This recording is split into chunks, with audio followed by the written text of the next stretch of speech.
actually, and then I was admitted to the ward. I didn't know it was a ward. It was all very quick, and then I attacked this nurse, and that's where I started hearing my voices.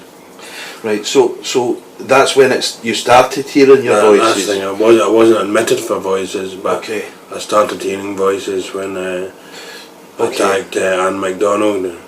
I remember you telling me, yeah. Okay, so was that in response to the voices then that you did that? Or no, it was what happened was they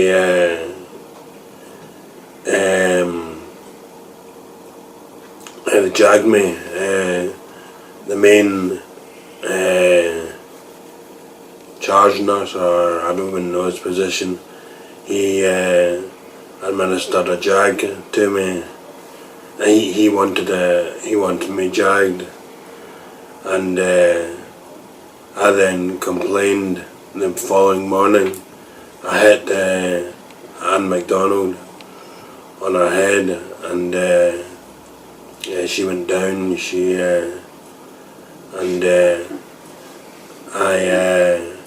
I believe she had special power and could go inside me, and that's when I started hearing the voices. So I wasn't actually admitted for hearing voices. I then heard the voices after I believe she had, and she wanted to, and then later on she wanted to take me out.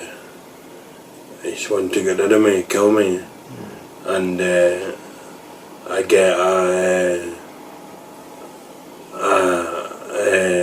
a soreness, and that must have been pretty scary to think that at that time.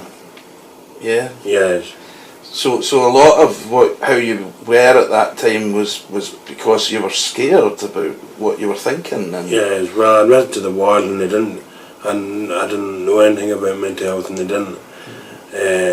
didn't tell me I was in Gartnaver Royal. So I was just, it is pretty unusual and bizarre to carry well, I mean, it was a small axe, but it's not normal. But you were obviously feeling something at that time that made you respond. Yeah, it wasn't that you were just out being a bad person or anything. No. It was that you were responding to what you were feeling at that time. Yes. And then I attacked Anne MacDonald, and I believe she went inside me. She had special power. Yeah. And I started hearing the voices. I didn't tell anybody until later on. Then I was admitted again to Gartnaver Royal. I went there, but I didn't tell them about voices. I just told them I was hallucinating, because I used to see things as well. Okay, right. And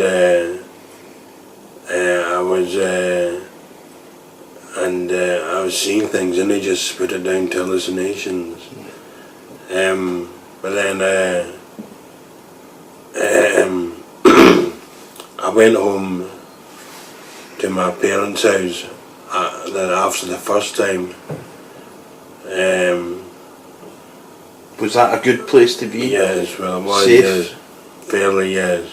And so the thoughts that you were having, had they lessened in the intensity of them? Yes, I had a bit, but I didn't. But then again, I didn't stay. I left again, and it was a bit of a stupid thing to do. But you were a young man. You were doing what you thought was right at the time. Yes.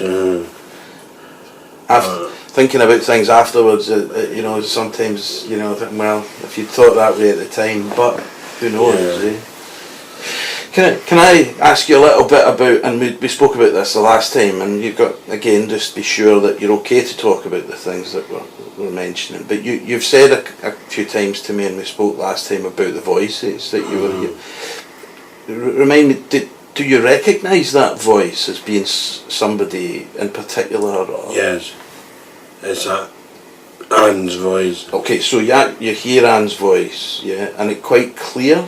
Oh yeah, it's very clear. Okay, and not in this room just now, would you say you can hear that? Yes, Right, yeah. okay. And how does it make you feel now? Well, I didn't know what it was at first, and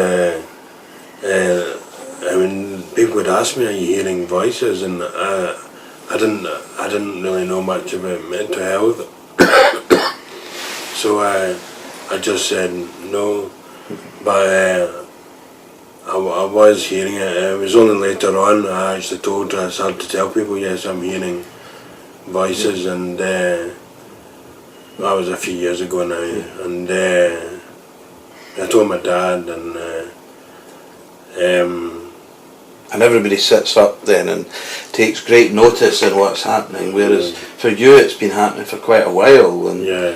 were you getting used to it? Was it something that you were comfortable with, or was it something that was always disturbing and scary? Or Disturbing and scary. right, but you're now you're at a network, a hearing voices network. Yes. You go to, don't you? Well, it's called Time and Space.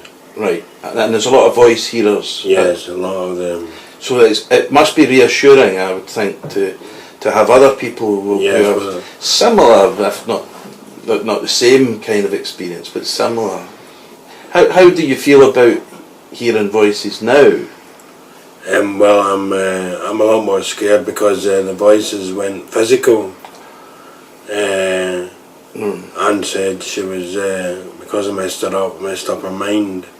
She was going to kill me, and I get physical sensations such as fluttering and chest pains, and okay. I've also suffered from a thing they call restless legs. I used to be a quite good walker, but now I'm very poor at walking. You know why though, don't you? That some of that's down to the medication we spoke about last time, isn't it? Yes.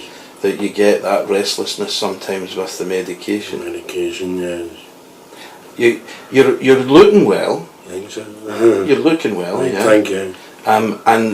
But I remember you telling me last time you were concerned about your weight as well. Yes. I've gone. I've put on a lot of weight with the medication. Well, when they tried me in clozapine, that put on a lot of weight, and then they tried me in olanzapine, that further put on more weight. But I do go to a gym, and a constant battle, isn't it? Yeah. But one of the things the voice has gone about is I stayed in this bad place and I wasn't doing much. So the voice is quite against me nowadays. Being more active. She doesn't like me being active because I wasn't active before. So the voices almost have a commentary on how you think you're feeling or how you're behaving, or yes. Okay. Can I just ask a question, Gregor? Is that okay, Andy? Of course. I know, for example, Gregor, that you obviously attend the men's group and other support groups, and we mentioned one of them. A bit like being active, how does kind of being social and in company, how does that kind of impact on the voices? Well, again, she's a bit against it. So is it, but do you feel it helps you, if you like, being socially engaging? Well, the thing about Time and Space was, as Andy was saying, about other people hearing voices, that was part of the reason of me going to it. So I could hear other people's experiences and relate them to my own. Because it's nice to know you're not alone. Yes. What are there any specific, well, some of the triggers that you've kind of mentioned already, that when you think about yourself, sometimes the voice comes in and says, negative things about what you're thinking.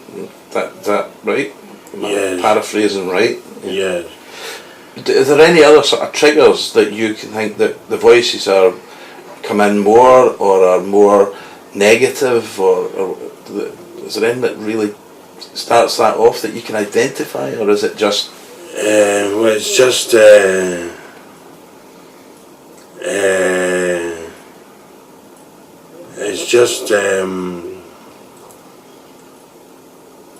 often going just going out to fairly unfamiliar places. Okay. So at times when there's new things happening that are a bit stressful or a bit unusual, or when you meet new people and things, so anything that's a bit of a stressor, it can make the voices worse than what there's. Yes. That makes sense, doesn't it? Yes. Yeah. I can see how that would be. Is there any times when the voice is pleasant? Very rarely, but it does happen at times. Okay. So what do you do then when you're hearing the voices and that they disturb you or upset you? How do you manage that now? Well, my best hope is to just sit down for a while, and often I listen to an iPod or maybe watch television. And that tries to block out the voice. Okay, yeah. But you've said though, going to the men's group and to the group that you go to, actually having that reassurance that you're not the only person in the world who has these experiences. Yes. Yeah. And have you learnt any other ways to manage it from other people in the groups? Not quite, but the people who run that group, they've taught me techniques, and when I have been at times phoning them up, I've been in a bit of a state. So that you've been able to use that as a way of getting some support. Well, that's good. Yeah. I've been admitted to Stop Hill now 3 times. I've had 3 admittances to Stop Hill. Yeah. And what was that? Did you want to go in, or was that compulsory that you went into hospital? Well, one time it was about medication. They said I hadn't been taking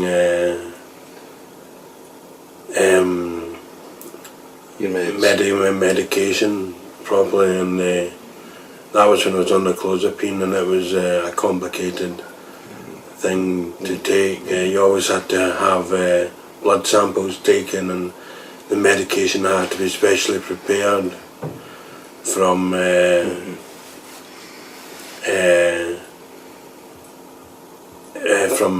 Parkhead Hospital, and you had to go up to the resource centre to collect it. They don't make it easy, No. do they?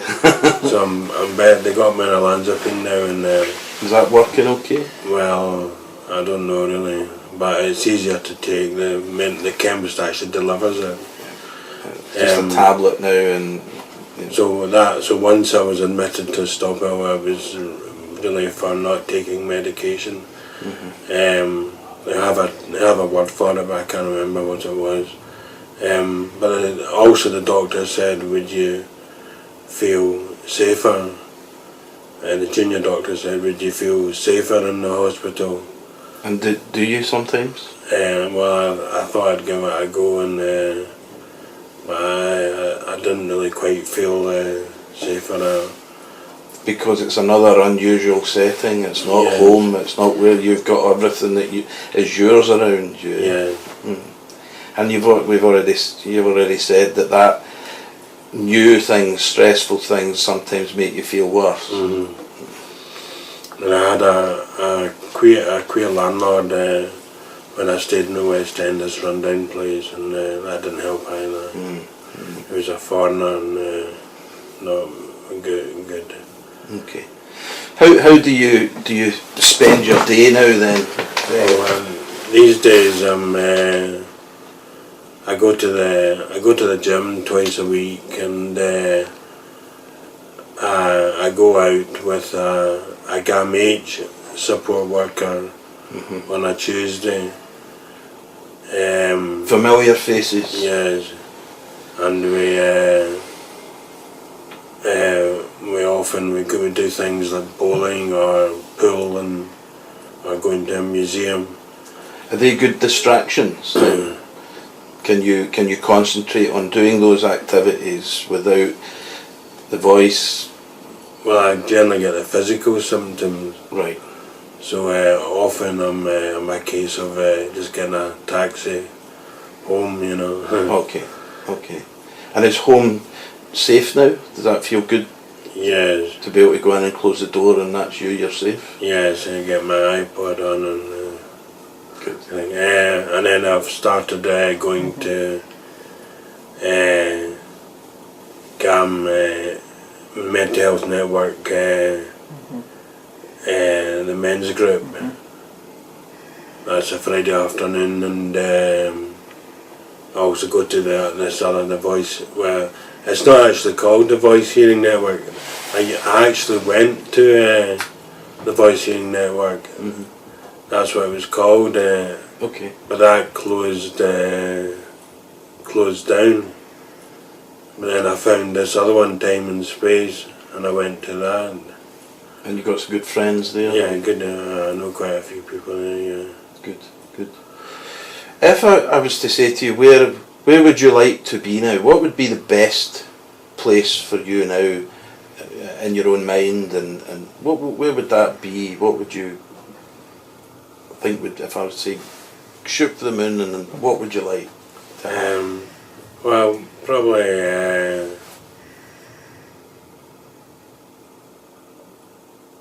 being able to go out a wee bit more to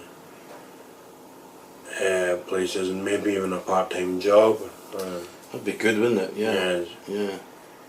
So some kind of activities which kept you busy, and yeah. So you're getting there though, because you sound as if you're getting out to lots of places, yeah. and it's about trying to keep that going and build on that. Yes. But when you were young, before all of this started happening to you, what were you hoping would be your future then? Well, I'd always thought I'd go to university, and I'd work away as an engineer for many a year. What supports you? What kind of if you were needing to speak to a nurse or student, or a student was visited you at your home, or what sort of things could they do that would help you feel better about how you are? Well, I used to get an organisation called the Crisis Team. They came from the resource centre, and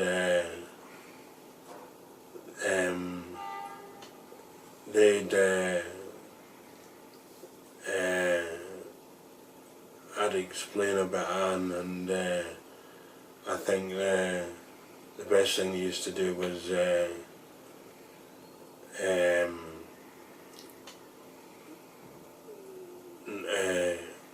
not console me, but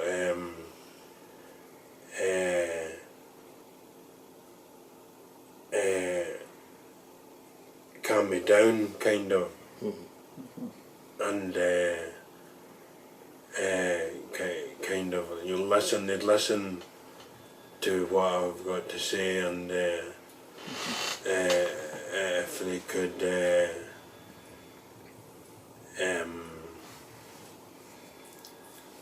believe in this actual event happening. Absolutely.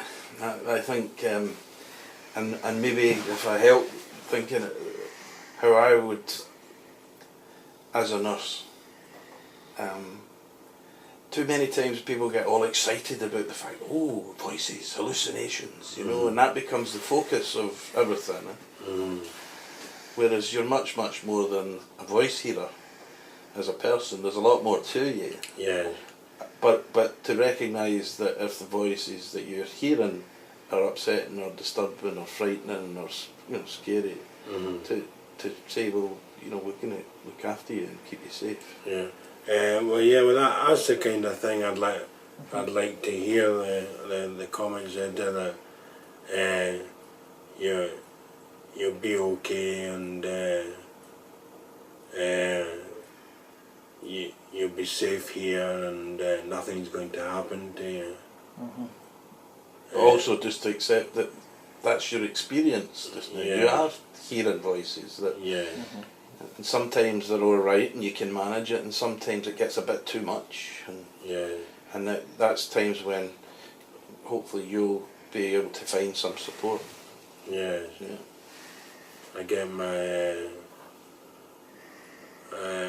my restlessness and soreness, and I get really worried and scared, And what might be quite normal soreness, if you understand what I mean, does sometimes you begin to worry that this is more than just aches and pains, that yeah. you begin to attribute lots of other things to it because of the way sometimes you think. Yeah. Yeah, I can understand that. And it must make the normal pains of growing and getting older and being stiff and sore Yeah. sometimes a bit more scary than that. Yeah? Yeah.